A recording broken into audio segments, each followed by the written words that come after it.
بسم اللہ الرحمن الرحیم نحمدہ و نصلی علی رسولہ الکریم السلام علیکم ورحمۃ اللہ وبرکاتہ۔ آج ہم قرآن پاک کے تیسرے جز کا مطالعہ کریں گے اور اس میں سے کچھ کی پوائنٹس لیں گے۔ یہ قرآن پاک کا جو تیسرا سپارہ ہے تلک الرسل، اس کے اندر سورہ بقرہ کا اینڈ ہو رہا ہے اور سورہ آل عمران شروع ہو رہی ہے، اور اس آیت نمبر 1 سے لے کر کے آیت نمبر 91 تک اس جز کے اندر آیا ہے۔ اس کے اندر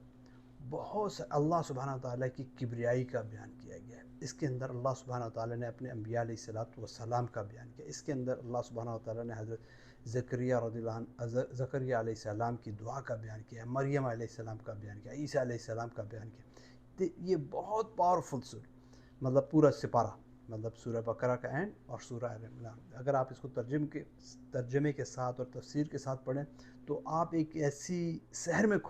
کھو جائیں گے، اور آپ کو پتہ چلے گا کس طریقے سے اللہ سبحانہ و تعالیٰ جو ہے نا اپنے انبیاء علیہ الصلوۃ والسلام سے کلام کر رہا ہے اور کس طرح اپنے بندوں سے کلام کر رہا ہے۔ جیسے اب آپ دیکھیں کہ آیت الکرسی تیسرا جز شروع ہوتا ہے، اور اس کے بعد آیت الکرسی ایک آیت ہے، اور قرآن پاک کی سب سے زیادہ پاورفل اور طاقتور ترین یہ آیت ہے، اللہ لا الہ الا هو الحی القیوم۔ اس میں اللہ سبحانہ تعالیٰ کی عظمت کا بیان ہے، اس میں اللہ سبحانہ تعالیٰ کی کبریائی کا بیان ہے کہ کس طرح اللہ سبحانہ تعالیٰ کی کرسی نے پوری سب چیزوں کا احاطہ کیا ہوا ہے۔ تو یہ آیت الکرسی اور بہت ہی اسٹرانگ وظیفہ ہے،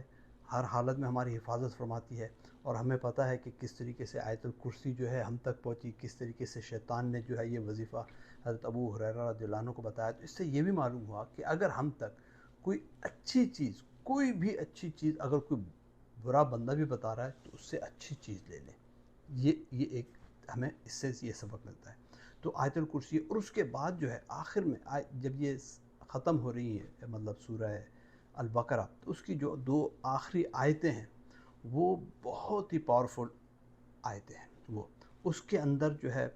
اللہ سبحانہ و تعالیٰ جو ہے ہمیں بتا رہا ہے کہ ہم کسی انسان کو اس کی استطاعت سے زیادہ کبھی بھی نہیں آزماتے، جس طرح لا یکلف اللہ نفسا الا وسعها لها ما کسبت وعلیہا ما اکتسبت۔ کبھی بھی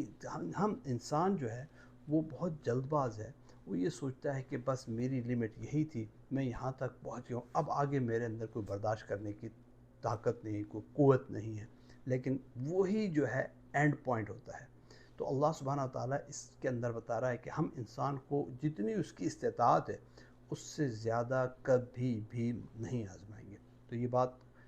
قرآن پاک لا ریب فیہ، اس میں کوئی شک و شبہ نہیں ہے، تو اس بات پہ ہمیں یقین رکھنا چاہیے۔ اور اس کے بعد جو ہے دعائیں ہیں، جو دعا ہم کرتے ہیں کہ ربنا لا تؤاخذنا ان نسینا او اخطانا ربنا ولا تحمل علینا اصرا كما حملته على الذين من قبلنا ربنا ولا تحملنا ما لا طاقة لنا به واعف عنا واغفر لنا وارحمنا انت مولانا فانصرنا على القوم الكافرين۔ تو اس میں ہم اللہ سبحانہ و تعالیٰ سے اقرار کر رہے ہیں، سب سے پہلے تو اپنے آپ کو اللہ سبحانہ و تعالیٰ کے سامنے سرنڈر کر رہے ہیں۔ اللہ کہہ رہا ہے کہ میں کسی بندے کو اس کی استطاعت سے زیادہ نہیں آزماتا۔ اس کے بعد ہم اللہ سے کہتے ہیں کہ اللہ ہم سے اگر کوئی بھول چوک ہو گئی ہمیں معاف کر دے، اور ہم اللہ سے توبہ استغفار کرتے ہیں۔ تو یہ آیت ہمیں سکھلاتی ہے کہ ہم اللہ سبحانہ و تعالیٰ کے سامنے اپنے آپ کو عاجز کر کے کس طریقے سے دعا مانگیں۔ اس کے بعد کی جو آیتیں ہیں سورۃ آل عمران کی آیت نمبر 28 جو ہے وہ بڑی ہی الارمنگ آیت ہے، اور وہ کی پوائنٹ جو ہے میں کہوں گا کہ one of the most important point of this جز، اور وہ یہ ہے کہ مومنوں کو چاہیے کہ مومنوں کے سوا کافروں کو دوست نہ بنائیں، اور جو کوئی ایسا کرے گا اس کا وہ کیا ہے، تو وہ شر میں جو ہے مبتلا ہوگا، اور خدا کا غضب ہے اس کے اوپر۔ اب یہاں پر جو صورتحال یہ ہے کہ لوگ عموماً یہاں پر اس سے مراد یہ لیتے ہیں کہ ہم جو ہمارے پڑوسی ہیں جن میں غیر مشرک ہیں، مسلمان مشرک ہیں، غیر مسلم، ان سے بھی ہم تعلق نہیں رکھتے سکتے، ان سے ہم بات چیت نہیں کر سکتے، ان سے ہم رابطہ نہیں کر سکتے، ان کو ہم دوست نہیں بنا سکتے۔ تو یہاں پر دوستی سے مراد یہ ہے کہ ہم ان کو اپنے دین کے سیکرٹ نہ دیں، دین کے معاملے میں ان کو ہم اپنے دوست نہ بنائیں۔ دین کے معاملے میں ہمارا دوست مومن دوست ہے، جس کو پتہ ہے میری تعلیمات کا، ہمارے عقائد کا، اعمال کا، سب چیزوں کا، تو اس سینس میں۔ ورنہ مشرک ہو، غیر مسلم ہو، کوئی بھی ہو، ملحد ہو، اگر میرا پڑوسی ہے تو اس کے حقوق ہیں، اس کے حقوق کی میں نے پاسداری کرنی ہے۔ اور اس کے بعد والی آیت جو ہے وہ آیت تو اصل میں آئی یہودیوں اور عیسائیوں کے بارے میں ہے، کہ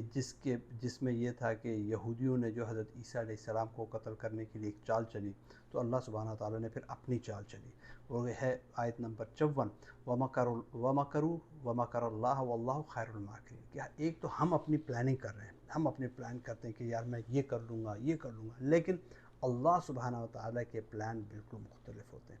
اب یہ ہوتا ہے کہ کئی دفعہ ہم کچھ پلان بناتے ہیں، اس کا مطلب ضروری نہیں ہے کہ ہم اپنے پلان بنانا چھوڑ دیں، سب کچھ اللہ پہ چھوڑ دیں، نہیں، ہم نے اپنی تدابیر کو اختیار کرنا ہے، لیکن فائنلی اللہ سبحانہ تعالیٰ کے ہاتھ میں ہے۔ جب بھی first tie your camel and then make دعا تو اللہ سبحانہ تعالیٰ، کہ اللہ سبحانہ تعالیٰ سے ہم دعا کریں، پہلے اپنی اسباب کو بھی ہم نے اس وجہ سے اختیار کرنا ہے کہ اللہ سبحانہ تعالیٰ نے ہمیں کہا ہے کہ ان اسباب کو اختیار کرو، اسی وجہ سے ہم اسباب کو اختیار کر رہے ہیں۔ اور اس کے بعد ہے کہ جو آیت ہے وہ آیت نمبر 14 ہے سورۃ الانعام کی، کہ دنیا کی چیزیں جو ہے نا، کئی ایک لوگوں کو ان کی خواہش کی چیزیں ہیں، جیسے مال، دولت، عورتیں، یہ سب چیزیں جو یہ گلٹرنگ چیز ہیں، وہ بڑی بڑی چیزیں بہت زینت دار معلوم ہوتی ہیں، بڑی اٹریکٹیو معلوم ہوتی ہیں، کہ یار میرے پاس بہت ساری دولت ہو، میرے پاس بہت سارے پیسے ہوں، بہت سارے مویشی ہوں، لیکن یہ سب چیزیں جو ہیں یہ سب یہیں دنیا کی ہیں، سب ٹھاٹھ پڑا رہ جاوے گا جب لات چلے کے بن جا رہا۔ تو اصل ٹھکانہ، اصل چیز، اصل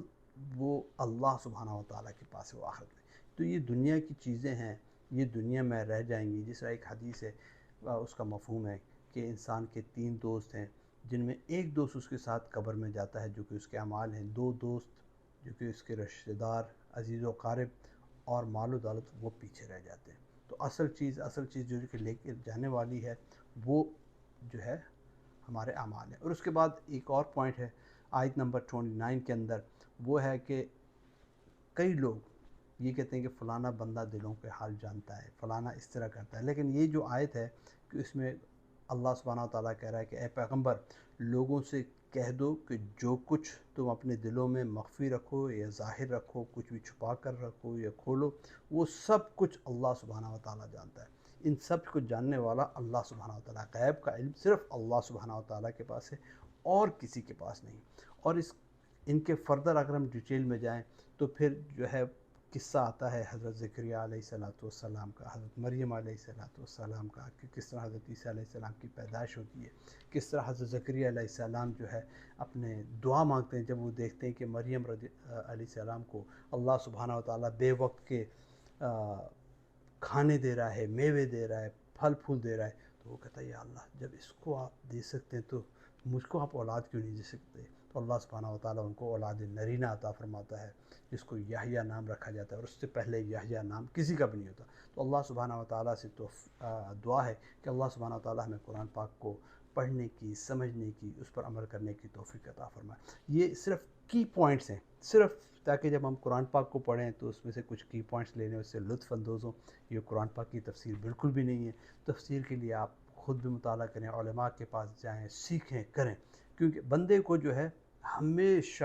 یہ نہیں کہ میں نے اگر ایک دفعہ تفسیر پڑھ لی، ترجمہ پڑھ لیا تو دیٹس اٹ، نہیں، ہر دفعہ جب ہم قرآن پاک کی تفسیر کو، ترجمے کو پڑھیں گے علماء سے، تو ہمارے سامنے نئے نئے زاویے اس کے واضح ہوں گے انشاءاللہ۔ اللہ سبحانہ وتعالیٰ رمضان کے مبارک کے مہینے میں زیادہ سے زیادہ عبادات کرنے کی، توبہ استغفار کرنے کی، لوگوں کی خدمت کرنے کی توفیق نصیب فرمائے، اور ہمارے گناہوں کو اللہ سبحانہ وتعالیٰ معاف فرمائے، ہمیں اور ہماری اولاد کو، ہماری نسلوں کی ان ممالک میں حفاظت فرمائے، آمین۔ جزاک اللہ خیر۔ السلام علیکم ورحمۃ اللہ وبرکاتہ۔